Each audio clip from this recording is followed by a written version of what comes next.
अब आते हैं आज की कहानी के ऊपर। आप में से बहुत सारे लोग कई दिनों से, हालांकि मुझे समझ में नहीं आता ये फरमाइश क्यों आती है, बट कहते हैं ऐसा कुछ हॉरर सुनाइए, कुछ भूत प्रेत की सुनाइए।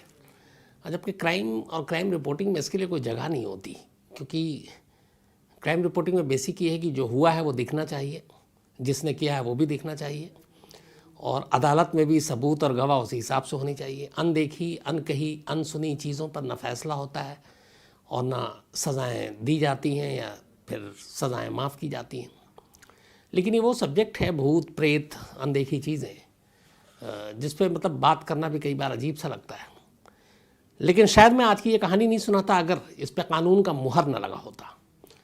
ये कहते हैं कि ऑफिशियली पहला ऐसा केस है जिसकी पुलिस ने जांच की, पुलिस ने इन्वेस्टिगेशन किया।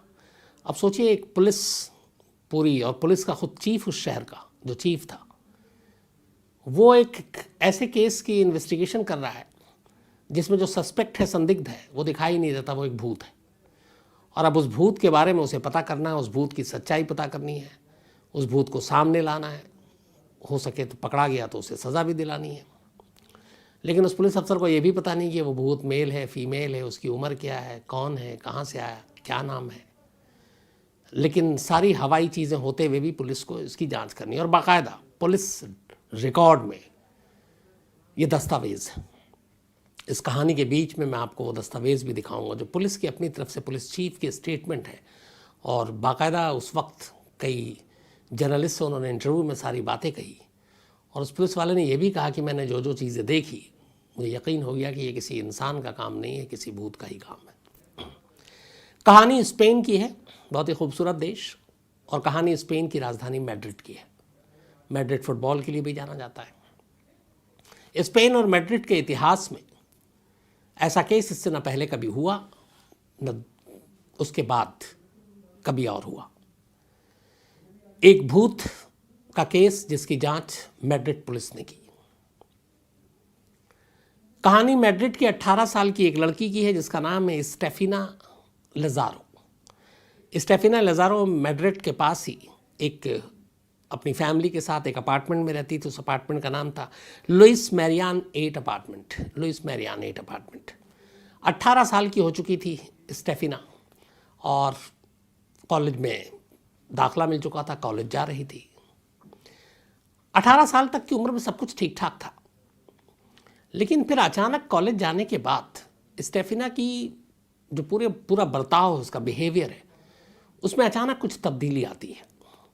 घर में स्टेफिना के माँ बाप, एक भाई और एक और बहन थी, तो ये लोग 5 लोग थे।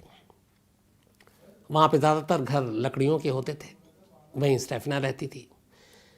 सब कुछ एक नॉर्मल लड़की की तरह थी, लेकिन अचानक उसकी बिहेवियर में कुछ चेंजेस आने शुरू हो गए। अब कैसे चेंजेस थे? वो अचानक अपने भाई को देख के गुर्राने लगती, बाकायदा अपने भाई के ऊपर सांप के जैसे, वो जो हरकत होती है, सांप जो हिस्स आवाज़ निकालता है, उस आवाज़ के साथ अपने भाई के ऊपर अटैक करती। दीवारों को अपने नाखून से नोचने लगती, और लकड़ियों की दीवारें थीं। चीखती, चिल्लाती, गुर्राती, ये सारी चीज़ें करती। अब घर वाले उसके इस बिहेवियर से बड़े परेशान। फिर भी माँ बाप ने उससे बात करने की कोशिश की। बीच बीच में उसे ये दौरा पड़ता, फिर वो ठीक हो जाती, फिर वैसी हो जाती, और इस तमाम चीज़ों की वजह से उसकी जो सेहत थी वो लगातार गिर रही थी। माँ बाप ने उससे बहुत पूछा, तो एक दिन स्टेफिना ने बताया कि मुझे भी नहीं मालूम मैं ऐसा क्यों करती हूँ या क्या करती हूँ, लेकिन मुझे आधी रात को अमूमन कुछ एक शैडो, एक साया सा दिखाई देता है, और पता नहीं क्या है, इंसान तो नहीं है, लेकिन वो एक कोई अजीब सी चीज़ होती है, और मैं उसे जब भी देखती हूँ तो मुझे अजीब सा होता है। उसके बाद फिर मैं गुर्राने लगती हूँ, अपने नाखून से दीवारों को नोचने लगती हूँ, सांप की तरह हिस्स जो आवाज़ है वो निकलती है। माँ बाप बड़े परेशान। फिर उन्होंने पता किया तो पता चला स्टेफिना तंत्र मंत्र की बुक्स बहुत पढ़ती है। ये जो भूत प्रेत होते हैं सारे, उनके, ये लोग कैथोलिक क्रिश्चियन थे, तो धर्म पे भी पूरा विश्वास था इनका, मज़हब पे अपने, लेकिन वो साथ में ऐसे बुक्स भी पढ़ती थी। माँ बाप को लगा शायद इस बुक्स पढ़ने का असर है, उन्होंने फिर उसके कमरे से वो सारी किताबें हटा दी, लेकिन फिर भी ठीक नहीं हुई। वक्त बीतता गया, करीब 6 महीने हो गए, स्टेफिना की सेहत लगातार गिरती गई। इस दौरान में माँ बाप ने तमाम डॉक्टर को दिखाया, कुछ लोगों ने कहा, कुछ वो फादर के पास भी ले गए जो प्रीस्ट हैं, उन सबको भी दिखाया। हर एक ने कहा कि इसको कुछ नहीं है, ना कोई फिजिकल प्रॉब्लम है, ना मेंटल प्रॉब्लम है, बिल्कुल ठीक है। लेकिन वो उसकी हरकतें, उसका बर्ताव वो बदला नहीं। सेहत लगातार गिर रही थी। माँ बाप को अपनी बच्ची की फिक्र थी। आखिरकार उन्हें लगा 6 महीने के बाद, ये बात है, ये सारी कहानियाँ शुरू थी अर्ली 1990 में, लेकिन अगस्त 1991 में स्टेफिना की सेहत जब लगातार गिरती गई, वो कमज़ोर हो गई, तो माँ बाप से बर्दाश्त नहीं हुआ और वो उसे मैड्रिड के एक सरकारी हॉस्पिटल में ले गए। उन्होंने कहा कि इसका पूरा चेकअप कराएंगे, पता करेंगे क्या बीमारी है, क्या है। अब वो हॉस्पिटल गई, हॉस्पिटल में सारा चेकअप हुआ, हर एक एक्सपर्ट्स ने देखा, साइकेट्रिस्ट ने भी देखा। 3 वीक तक उसका अस्पताल में इलाज चला, लेकिन कोई बीमारी नहीं निकली। डॉक्टरों ने कहा कि ये बिल्कुल फिट है, मेंटली भी हेल्दी भी है, सब कुछ है, लेकिन सेहत क्यों गिर रही है, ये समझ में नहीं आ रहा था। 3 हफ्ते के बाद अचानक एक रोज़ अस्पताल में स्टेफिना की मौत हो जाती है। बिल्कुल नॉर्मल थी, घर वाले भी मिलने आते थे, देखते थे, डेली की तरह उस दिन भी नॉर्मल थी। अगस्त 1991 की बात है, ये एग्जैक्ट डेट याद नहीं है मुझे। तो अचानक उसकी मौत हो गई। घर वालों को जब ये बात पता चली तो उनको यकीन नहीं हुआ, क्योंकि स्टेफिना से वो कुछ वक्त पहले भी मिले थे, कुछ घंटे पहले भी, और वो बिल्कुल ठीक थी। हाँ, जो उसके साथ ये सारी चीज़ें हो रही थी पिछले 6 महीने से, वो बंद नहीं हुआ था, लेकिन डॉक्टरों को भी कोई ऐसी बीमारी का पता नहीं चला था। अब उन्होंने कहा ये क्या, डॉक्टर भी हैरान थे कि अचानक उसकी मौत कैसे हो गई। इसके बाद खैर पोस्टमार्टम होता है, ऑटोप्सी रिपोर्ट आती है, तो उसमें और तो कुछ जिक्र नहीं था, बस ये था कि दिल की धड़कन रुक गई और इसी की वजह से मौत हुई। बाकी ना उसके शरीर पे कोई ज़ख्म के निशान, ना चोट के निशान, ना कोई और सिम्टम, ना कोई और बातें। अब 18 साढ़े 18 साल की उम्र में हार्ट अटैक, दिल के दौरे से मौत, ये बात भी डॉक्टरों को अजीब लग रही थी। आजकल तो ऐसे बहुत केस आते हैं, मैं 90s की कहानी आपको सुना रहा हूँ, तो ऐसा बहुत कम होता था। इस एज में जनरली दिल का दौरा नहीं पड़ता है। लेकिन अब वो डॉक्टर भी हैरान थे पोस्टमार्टम रिपोर्ट देखकर, बट उन्हें कुछ समझ में नहीं आया। खैर, माँ बाप ने फिर बॉडी ली, उसके बाद पूरे रीति रिवाज से कैथोलिक के अपनी बेटी को कब्रिस्तान में ले जाकर दफना दिया। दफनाने के बाद ये लोग घर लौटते हैं। जो स्टेफिना का कमरा था, माँ बाप को उससे बहुत प्यार था, बड़ी बेटी थी, वो उस कमरे को वैसे ही सहेज कर रखते हैं। उसके कमरे की हर चीज़ की साफ़ सफाई करते हैं, बेडशीट डालते हैं, और जो स्टेफिना की छोटी छोटी चीज़ें थी यादगार, जो अपने कमरे में रखती थी, चाहे वो किताबें हों, चाहे वो खिलौने हों जो बचपन में खेलती थी, उसके कपड़े हों, सब वहीं उन्होंने सहेज कर रखा और उस रूम को लॉक कर दिया। बीच बीच में फिर वो रूम की जब सफाई करते और फिर बंद कर देते। पहला हफ्ता तो कुछ नहीं, 1 हफ्ते के बाद अचानक उन्होंने नोटिस किया कि वो बेडशीट बदल देते, उसका कमरा जो है साफ़ कर देते, सब कुछ ठीक हो जाता। और फिर जब वो दरवाज़ा खोलते तो हैरान हो जाते, बेडशीट फर्श पे पड़ी होती, गद्दे इधर से उधर, किताबें, बाकी चीज़ें कमरे में बिखरी पड़ी हुई हैं, दीवार पे जो तस्वीरें हैं वो उल्टी हो गई हैं। पहली बार उन्हें लगा पता नहीं क्या है, कुछ पड़ोसी तंग कर रहा है। खैर, उन्होंने फिर से सब कुछ ठीक किया, दरवाज़ा लॉक कर दिया। 2-4 दिन के बाद फिर कमरे का दरवाज़ा खोला सफाई के लिए, फिर वैसी बेतरतीब चीज़ें, चादर कहीं और है, गद्दे कहीं और है, तकिया कहीं और है, तस्वीरें उल्टी पड़ी हुई हैं। जीसस क्राइस्ट की तस्वीर थी वो भी उल्टी हो गई है। अब उन्हें बड़ा अजीब लगा। इसके बाद एक नई चीज़ शुरू हो गई। स्टेफिना के कमरे से रात को अचानक, ख़ासतौर पे रात को, अजीब अजीब आवाज़ें शुरू आने लगी, और ख़ासतौर पर एक जो थी, मम्मा मम्मा, मतलब वो अपनी माँ को पुकार रही है, और माँ उसकी आवाज़ सुनती, घर वाले भी सुनते, और उस आवाज़ में बड़ा दर्द होता। रात को ये लोग दरवाज़ा खोलकर उसके कमरे में जाते तो वहाँ महसूस करते कि बहुत ठंडी हवा चल रही है, और बाहर जब वो देखते खिड़की से तो कोई हवा नहीं चल रही है। परेशान, फिर उन्होंने देखा कि सारी चीज़ें अस्त व्यस्त हैं। ऐसा कई दिन चला, आवाज़ें आई बड़ी बड़ी। फिर उन्होंने नोटिस किया कि उसके कमरे की जो दीवारें हैं लकड़ी की थी, वो सारी नाखून से खुरची हुई हैं। और जब उससे पहले दौरा पड़ता था और स्टेफिना ने ये सब किया था, उसके बाद उन्होंने वो जो वॉल थी लकड़ियों की, ये सारी चीज़ें बदलवा दी थी, लेकिन अब नए निशान नाखून के उन दीवारों पर थे। उन्हें बड़ा अजीब लगा, फिर डर भी लगा कि कुछ है। पहले उन्होंने चेक किया, पड़ोसियों किसी ने तंग तो नहीं कर रहा है, वो सब चीज़ें नहीं थी। फिर उन्होंने क्या किया कि उसके कमरे को लॉक करके और नट बोल्ट लगा दिया, ताकि अब उसमें कोई जा ही नहीं। अगले दिन बहुत तेज़ ठंडी हवा घर के अंदर, और उन्हें आवाज़ें अजीब अजीब सुनाई दी, चीखने की, चिल्लाने की, मम्मा मम्मा। और उसके बाद वो दरवाजे का नट बोल्ट अपने आप खुल गया और पूरा दरवाज़ा खुल गया। घर वालों ने देखा, वो और घबरा गए। इसके बाद परेशान, अब उन्हें ये लगा कि पड़ोसियों को बताएं तो पड़ोसी हंसेंगे, कौन इस बात पे यकीन करेगा कि घर की तस्वीरें उल्टी हो रही हैं, चादर इधर से उधर है, तकिया कहीं और है, दीवार पे नाखून के निशान हैं ताज़े। बड़ी परेशान, लेकिन फिर लगा कि कुछ पड़ोसियों को इसमें बताना चाहिए। स्टेफिना के माँ बाप ने पड़ोसियों से बात की, उन्होंने हमारे घर में इस तरीके से हो रहा है। कुछ पड़ोसियों ने कहा हमें रात को हमें भी आपके घर से आवाज़ सुनाई देती है। फिर उन्होंने कहा कि ये सारी चीज़ें हैं। कुछ पड़ोसियों ने हिम्मत की, उन्होंने कहा कि चलो। रात को वो गए और विटनेस बने, उन्होंने देखा सब कुछ ठीक है, अचानक ठंडी हवा चलने लगी, आसपास में और कहीं नहीं चल रही है, तस्वीरें उलट रही हैं। ये सारी चीज़ें जब देखी तो पड़ोसी भी घबरा गए, लेकिन अब पड़ोसी विटनेस बन गए थे। अब ये सिलसिला चलता रहा, माँ बाप परेशान। इसी दौरान में एक नई चीज़ हुई। जिस कॉलेज में स्टेफिना पढ़ती थी, उस कॉलेज की 2-3 टीचर स्टेफिना के घर पहुंचे अचानक, और स्टेफिना की मौत को करीब 15 दिन से ज़्यादा का वक्त बीत चुका है। वो स्टेफिना के माँ बाप के पास आते हैं और कहते हैं हमें आपसे कुछ बात करनी है, आपको कुछ बताना है। तो उन्होंने कहा जी बताइए। तो उसने कहा कि ये बात हमें पहले बतानी चाहिए थी, लेकिन हमें नहीं बता पाए, क्योंकि कैसे बताते और आप यकीन करते कि नहीं। उनमें से एक, चूँकि ये क्रिश्चियन स्कूल था, तो नन थी, वो नन भी घर आई थी स्टेफिना के मिलने के लिए। तो उन्होंने कहा कि ये करीब 6-7 महीने पुरानी बात है। अब उन्होंने कहा इतनी पुरानी बात आप क्यों अब बता रहे? तो उन्होंने कहा हमें पता चला अब स्टेफिना की मौत हो गई है, तो वो सारी चीज़ें हम रिकॉल कर रहे हैं, याद कर रहे हैं, तो आपसे शेयर करना चाहते हैं। उसने कहा बताएं। उसने कहा कि स्टेफिना की एक दोस्त थी, उस दोस्त का एक बॉयफ्रेंड था। करीब 7 महीने पहले, मतलब 1990s की बात है, उसके स्टेफिना के दोस्त के बॉयफ्रेंड का एक बाइक एक्सीडेंट में उसकी मौत हो गई, और इससे स्टेफिना की वो दोस्त बड़े सदमे में चली गई, क्योंकि उसके बॉयफ्रेंड की मौत हो गई थी, और स्टेफिना अपनी उस दोस्त के बड़े करीब थी। नन ने बताया कि इसके बाद मैं एक दिन स्कूल के पिछले हिस्से में गई, तो वहाँ पे 4 लड़कियों को देखा। उनमें एक स्टेफिना थी, एक उसकी वही दोस्त थी जिसके बॉयफ्रेंड की रोड एक्सीडेंट में डेथ हुई थी, और 2 उसकी और क्लासमेट थी।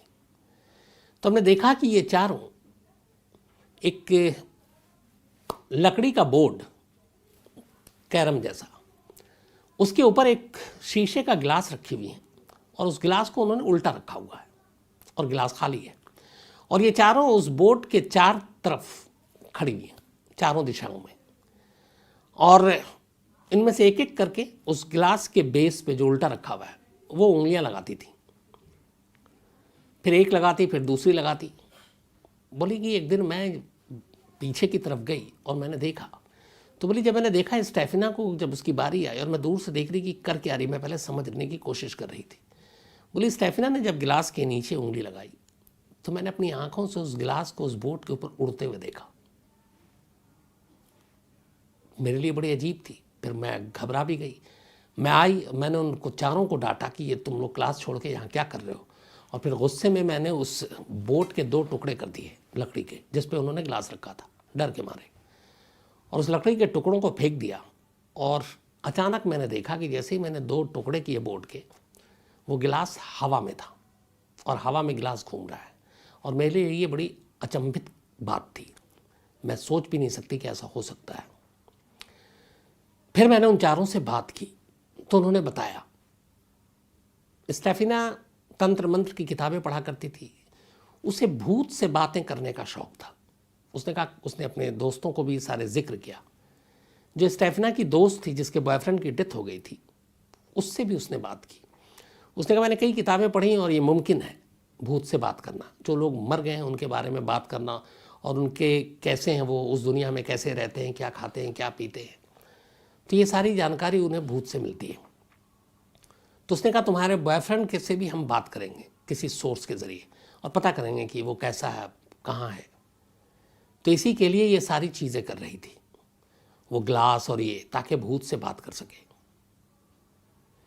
बोले कि जब ये सारी चीज़ें हुई उसके बाद अचानक हम लोगों ने देखा, वहीं पे खड़े होकर बात कर रहे थे, बोट के 2 टुकड़े हो चुके थे, एक सफ़ेद धुएं की लेयर आई और उसने बोला कि मैं और मेरी एक और टीचर खड़ी हुई थी और ये 4 बच्चियाँ थीं स्टेफिना समेत। एक धुएं का गुबार सा आया और वो गुबार एकदम ऐसा लगा कि जैसा निशाना लेकर आया हो। हम 6 लोग खड़े थे, लेकिन वो धुएं का गुबार सीधे स्टेफिना के पास गया और उसकी नाक से होते हुए उसके अंदर चला गया और फिर धुएं का गुबार गायब। बोले सब देख के हम घबरा गए, इनको डांटा और बोला आज के बाद इधर नहीं आओगे, और हम लोग चले गए।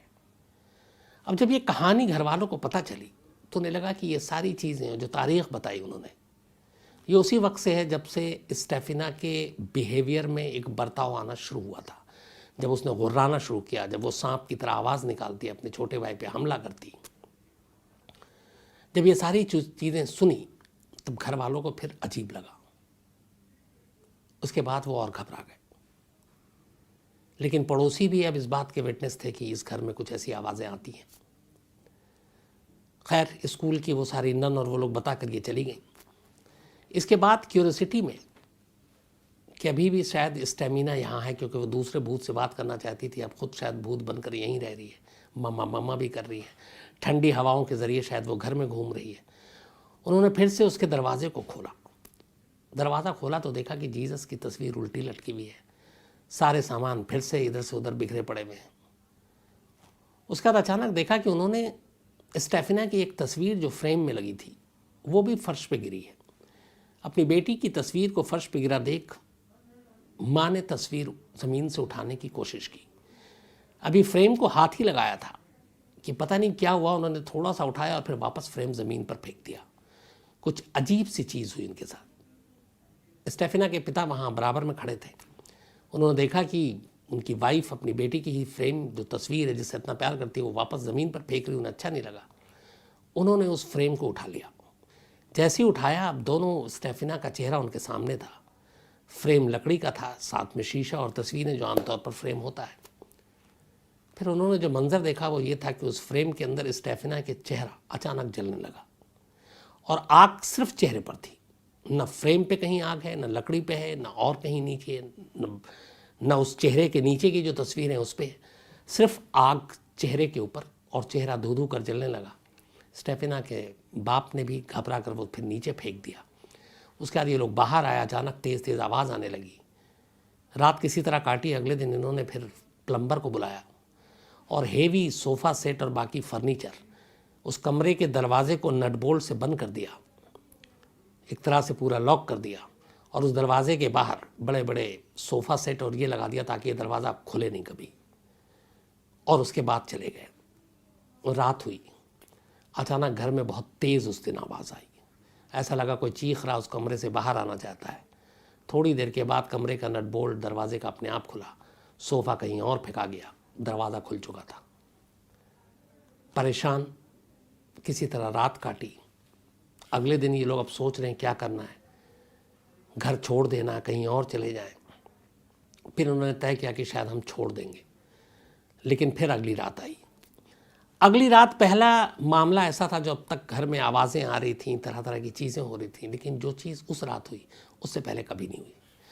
उस रात अचानक स्टेफिना की माँ को लगा, वो सो रही थी, वही रात का करीब 12 बजे का आसपास था, कि उनके सीने पे कोई चढ़ा हुआ है और दोनों हाथों से उनका गला घोट रहा है। ये स्टेफिना की माँ को लगा। पहले उन्होंने हाथ हटाने की कोशिश की, कोई दिखाई नहीं दे रहा, लेकिन लगा कोई वजनी चीज़ है और गला घोट रहा है। उन्होंने काफ़ी ट्राई किया, नहीं हुआ। तब तक पति को भी लग गया कि ये परेशान है और कुछ कह रही है।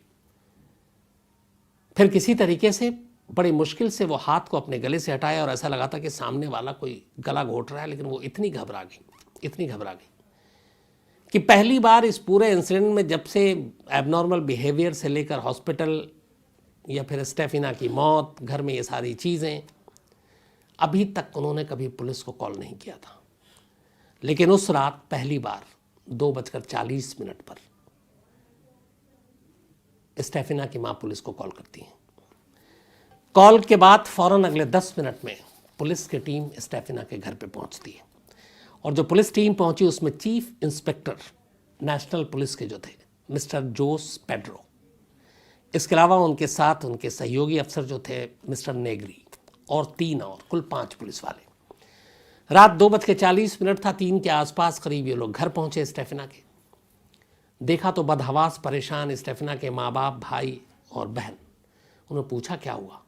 उन्होंने कहा इस तरीके से किसी ने गला घोटने की कोशिश की। फिर पुलिस वाले को अंदर जाके लगा कि ये क्या, घर के बाहर बिल्कुल नॉर्मल, अंदर ठंडी सी हवाएं चल रही है और कुछ अजीब अजीब आवाज़ें आ रही हैं। तो उसने पूछा कि और कौन है घर में। पुलिस वालों ने उन्होंने कहा कोई नहीं, यही आवाज़ें हम महीनों से सुन रहे हैं। फिर उन्होंने कहानी बताई। फिर उन्होंने कहा कि वो कमरा देखना चाहते हैं। वो कमरे में गए, सारी चीज़ें फिर उन्होंने देखी कि तस्वीरें सब उल्टी थी। बिस्तर कहीं और है, चादर कहीं और है, तकिया कहीं और है। इसके बाद उन्होंने उस कमरे के अंदर बहुत तेज़ हवा और आंधी की सुगबुगाहट आई। पुलिस वालों ने कहा कि खिड़की खोल के देखते हैं। उन्होंने खिड़की खोल के देखा, बाहर बिल्कुल मौसम शांत। अब पुलिस वालों की हवा खराब हो गई और उन्हें लगने लगा कि कुछ गड़बड़ है। अब वो भी क्या करें। उन्हें एक अनजाना रहस्यमयी, मतलब क्रिमिनल कहें या क्या कहें, जो दिखाई नहीं दे रहा, उसको कैसे पकड़ें, घर वालों को कैसे सांत्वना दें। तो पुलिस वालों ने जो भी उस वक्त किया, उस रात समझा बुझा कर, तब तक सुबह हो ही गई थी, वो चले गए। बट उनके दिमाग में ये बात घूमती रही। अगले दिन उन्होंने इन्वेस्टिगेशन के नाम पे फिर से उस घर का रुख किया। वहाँ गए तो उन्होंने डिटेल में कहानी पूछी। रात का वक्त था और उन घर वालों ने कहा कि जो भी होता है यहाँ रात को होता है। तो उन्होंने कहा ठीक है, हम रात को इस बार खुद विटनेस बनेंगे। पुलिस वाले रुक गए पांचों। रुकने के बाद अब उन्होंने कहानी सुनी, सारी कहानी समझ में आ गई। फिर उन्होंने कहा कि स्टेफिना के फादर ने कहा कि जो उनका छोटा बेटा है, अक्सर कई बार ऐसा होता है कि उस कमरे में, जिस कमरे में वो सोता है, 2 बेड है, एक उसकी बहन के, एक उसके। बोले मैं अगर उसको राइट बेड पे सुलाता हूँ तो हवा में उछल कर, जैसे फुटबॉल है, वो लेफ्ट बेड पे चला जाता है और वहाँ से फिर राइट पे आ जाता है। कोई ऐसा लगता है कि उसको उठा के फुटबॉल की तरह इधर से उधर घुमा रहा है। पुलिस वालों ने कहा क्या मजाक है। बोला आप चलिए। अब पुलिस की टीम, स्टेफिना के फादर, ये सब उस कमरे में पहुंचे। उनका बेटा छोटा एक बेड पे है। थोड़ी देर के बाद पुलिस वालों की आंखों के सामने हवा में उछलता है फुटबॉल की तरह वो बच्चा, और दूसरे बेड पर, फिर वहाँ से इस बेड पर। उनके सामने फिर जीसस की तस्वीर सीधी थी उल्टी हो जाती है, सारी चीज़ें बिखर जाती हैं और एक शोर, एक चीख सुनाई देती है। पहली बार पुलिस वालों को एहसास होता है कि इस घर में कुछ अजीब सी चीज़ें हैं। उसके बाद वो बाहर निकलते हैं, जाकर थाने में पूरी केस की रिपोर्ट दाखिल करते हैं और जो जो उन्होंने विटनेस देखा, उन्होंने कहा कि मैंने खुद देखा। उनके सामने फिर से उस दरवाजे की नट बोल्ट लगाया जाता है, कुंडी लगाई जाती है और उनके सामने वो दरवाज़ा अपने आप खुल जाता है, नट बोल्ट उड़ जाता है। उन्होंने कहा कि मैंने अपनी आंखों से देखा और चेक किया, अननेचुरल तरीके से दरवाज़ा खुले। ये सब रिपोर्ट में है पुलिस के, और आंखों के हमारे सामने तेज़ हवाएं चल रही है, ठंडी हवाएं चल रही है, आंधी की आवाज़ आ रही है, शोर सुनाई दे रहा है, बाहर सब कुछ शांत है। पुलिस वालों ने ये सारी चीज़ें रिपोर्ट लिखी। ये खबर उस वक्त मीडिया में आई। मीडिया ने पुलिस वालों का, इन सब का इंटरव्यू लिया। इन्होंने सारी कहानियाँ बताई जो उन्होंने देखी थी। और इसके बाद फिर जांच की। पहले, अब भूत प्रेत पे तो यकीन कर नहीं सकते, किसी दुश्मन का तो हाथ नहीं है, कोई ऐसा तो नहीं जो इनसे घर खाली कराना चाहता है या कोई और बात। पूरी इन्वेस्टिगेशन की कई महीने, मतलब महीने नहीं, लगभग हम 20 से 30 दिन के करीब अंदर, पर उन्हें ऐसी कोई भी सस्पेक्टेड चीज़ नहीं मिली। उस घर के अंदर जाती है, उनकी फीलिंग अलग हो जाती थी, बदल जाती थी, ऐसा लगता था यहाँ कुछ है। लास्ट में पुलिस को भी कुछ मिला नहीं, पुलिस चीफ को भी कुछ मिला नहीं। उन्होंने एक मशवरा दिया स्टेफिना के घर वालों को। मशवरा ये था कि आप ये घर छोड़ दीजिए, शायद कुछ बदल जाए। स्टेफिना के माँ बाप पहले ही इतने परेशान हो चुके थे कि वो घर छोड़ने का सोच रहे थे, और आखिरकार उन्होंने ये फैसला किया और इस लुइस हैरियन 8 अपार्टमेंट को खाली कर दिया। खाली करने के बाद वो मैड्रिड में ही एक दूसरी जगह पहुंचे और दूसरे अपार्टमेंट में रहने लगे। 91 की बात थी, आज 2022 है, करीब 30-32 साल हो गए। दोबारा कभी उनके घर में इस तरह की कोई चीज़ नहीं हुई। जो भी पैरानॉर्मल एक्टिविटीज़ थी वो उस घर को खाली करते ही बंद हो गई। इसके बारे में स्पेनिश पुलिस, मैड्रिड पुलिस ने डिटेल में अपनी रिपोर्ट तैयार की। उस रिपोर्ट के कुछ अंश आपको इस कहानी में मैं दिखाऊंगा भी। लेकिन स्पेन के इतिहास में इस कहानी को आज भी लोग याद करते हैं, और इससे बड़ा कोई इंसिडेंट वहाँ हुआ नहीं, जो कानून का एक दस्तावेज़ है जिस पे पुलिस ने जांच की। हालांकि इस केस को पुलिस सुलझा नहीं पाई, लेकिन नसीब अच्छा था, घर बदलते ही ये सारी चीज़ें रुक गईं, और इसीलिए पुलिस को उस गुमनाम, अनजान, अनदेखा, जो चेहरा भी जिसका नहीं, ऐसे किसी भूत की तलाश लंबे वक्त तक नहीं करनी पड़ी। ये पैरानॉर्मल जो एक्टिविटीज़ थी ये सब खत्म हो गई। बाद में इस पे एक सीरीज़ भी बनी, शायद ये फिल्म, जिसका नाम था वेरोनिका। हालांकि कहते हैं कि वेरोनिका अगर 100 लोग हैं तो उनमें से शायद ही एक ने भी अभी तक इसको कंप्लीट नहीं किया देखना, ये कहा जाता है। लेकिन इसके ऊपर एक वेरोनिका बनी। तो ये थी कहानी एक ऐसे भूत की जिसको बाकायदा रिकॉर्ड पे पुलिस को केस दिया गया जांच करने के लिए। पुलिस ने जांच की, और जैसा कि हम सब जानते हैं, भूत को पकड़ नहीं पाई।